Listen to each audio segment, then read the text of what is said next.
Tuanze na hii taarifa ambayo imekuwa ikigonga vichwa vya habari. Fununu kuhusiana na kifo cha aliyekuwa waziri na pia mbunge wa Lugari Cyrus Jirongo zinaendelea kuchukua mkondo mpya, makachero wakiendelea kupekua zaidi, huku dereva wa basi la kampuni ya uchukuzi ya Climax akisisitiza kwamba marehemu Jirongo alikuwa anajaribu kuyapita magari mengine walipogongana ana kwa ana. Nakala za kanda ya CCTV kutoka kituo cha mafuta cha Eagle kinaonyesha kuwa hakukuwa na msongamano wowote wa magari tofauti na alivyosimulia. Kama anavyotaarifu ripota wetu Duncan Haemba, dereva wa basi la Climax alidanganya kuhusiana na ajali hiyo. Baada ya kupokea nakala ya video ya CCTV inavyoonyesha namna aliyekuwa waziri na mbunge wa Lugari Cyrus Jirongo alivyohusika kwenye ajali na hatimaye kupoteza maisha yake, ni kipi kilifanyika alipotoka katika mkahawa huu wa Oasis hapa viungani mwa Karen? Fumbo kuhusiana na tanzia ya mwanasiasa mfanya biashara Cyrus Jirongo sasa imechukua mkondo tata zaidi, huku dereva wa basi husika Tyrus Kamau Githinji akitarajiwa kurejea katika afisi za trafiki mjini Naivasha hapo kesho Jumatatu tarehe 22 kwa mahojiano zaidi na polisi. Saa chache baada ya mkasa huo, majira ya saa 8 dakika 19 na sekunde 25, haya ndo yalikuwa maelezo ya dereva Githinji aliposimulia namna ajali hiyo ilitokea, na kamilisha kwa kutoa rambirambi zake kwa jamaa wa Jirongo. Wakati aliona upande yake ya kupanda Nairobi magari meshikana, alifanya hesabu overtake hizo gari, na mimi naye nikamuona nikiwa mbali.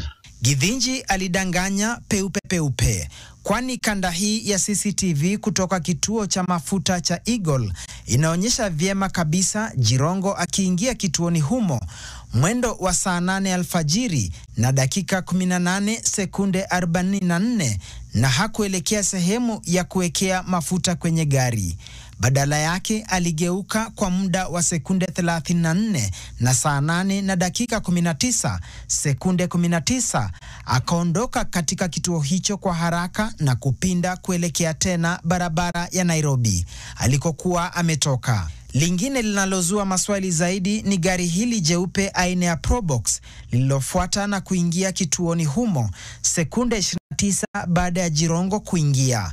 Swali likiwa sadfa iweje magari yote mawili yalifuatana kutoka upande wa Nairobi yakaingia kituoni kwa pamoja usiku wa manane. Punde tu gari hilo lilipoingia, Jirongo akaondoka ghafla kwa kasi kurudi upande wa Nairobi, kumaanisha huenda alikuwa ameingia kwenye kituo hicho ili kulichenga gari hilo la Probox lilokuwa limemwandama labda kutoka Nairobi.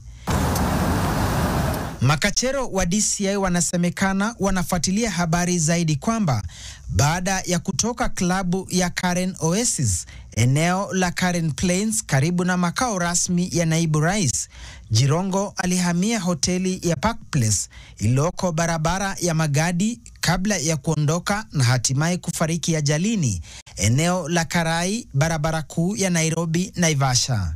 Lakini duru kadhaa kutoka hoteli ya Park Place wamekanusha uvumi huo. Akizungumza na NTV, George Haniri, rafikiye Jirongo, amethibitisha kwamba ingawa walikuwa na msubiri Jirongo aungane nao kwa kikao cha kila mwezi cha kumla mbuzi, Haniri akiwa ndiye mwenyekiti kusimamia msimu huo, marehemu hakufika. Ilipogonga saa 2:30 wakamaliza kikao, huku Haniri akifululiza hadi klabu ya Karen Oasis na kumpata Jirongo akiwa kwenye mkutano na mmiliki Rebman Malala, hali kadhalika spika wa bunge la taifa Moses Wetangula. Haniri aliyekuwa ameandamana na mkewe hakushuka kwenye gari lake, wakageuka na kwenda sehemu nyingine. Pia, kwa mjibu wa rekodi za mamlaka ya NTSA, gari nambari KCZ 350C alilokuwa analiendesha usiku huo linamilikiwa na kampuni ya Smart Cars Limited, wala sio Cyrus Jirongo. Duncan Haemba, NTV.